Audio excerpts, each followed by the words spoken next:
Hello, we are back for another video. One of my favorite icings that I use on a lot of things, sugar cookies, carrot cake, cakes in general, a cake that some of you may not have ever made before that we're going to be making in one of our videos is called crazy cake. All the ingredients get dumped into one pan and it has vinegar and water, no eggs. It's crazy cake. And it tastes amazing. It's the moistest cake ever, bakes in the pan, a 9x13 cake pan, and then you put this cream cheese icing on it, and it is delish. You can also put a German chocolate icing on it.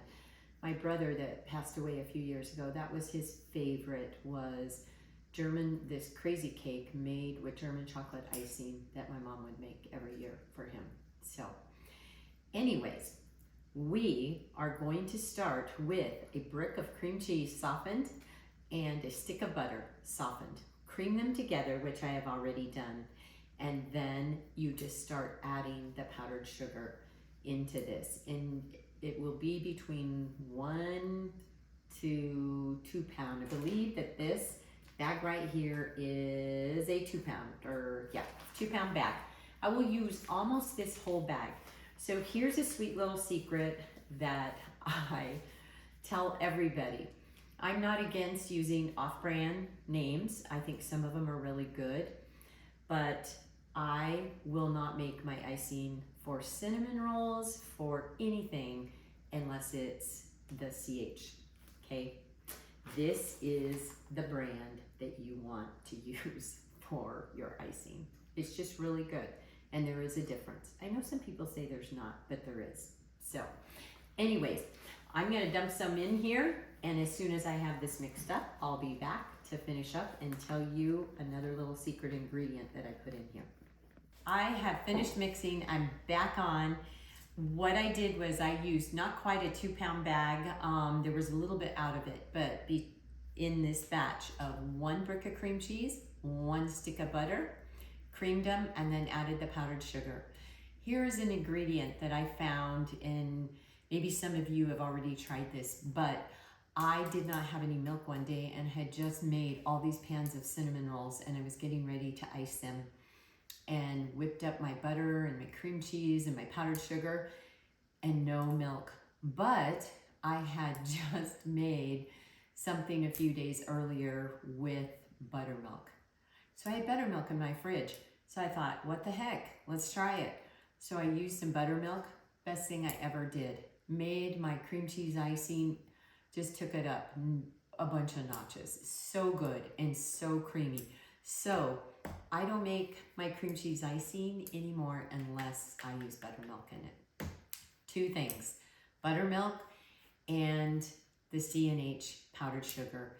And believe me, I don't get paid to tell you these brands. I do it because they are what works for me and what tastes the best. So that's why when you hear me say use this, not this, it's because I have used other things and that is actually the best flavor. So buttermilk for the basic cream cheese icing to use.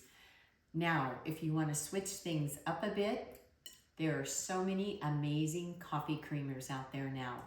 I took a portion of the basic icing, even after I had a little bit of the buttermilk in it. I added more powdered sugar, but then I took some and put it in a separate bowl. And this came out this year. I've never seen this before. I found this, I believe, at Safeway, and it is maple and brown sugar coffee creamer. It is amazing. I've been using this in icing when I ice these carrot cake cookies. So you can use it on that. You can use it on your brown sugar cookies that you make. I have lots of uses for it, and one of them we're going to do a whole segment on stuffed French toast.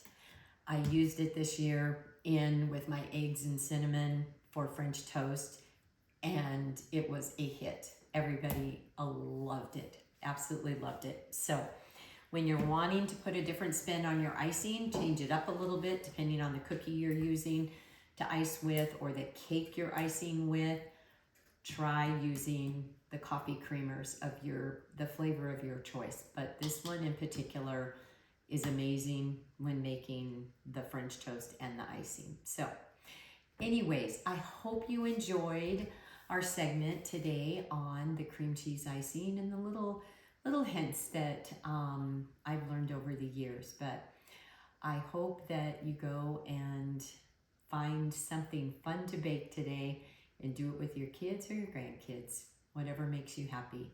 And remember, every day is not going to be a good day, but there is good in every day. So go find the good and then share it.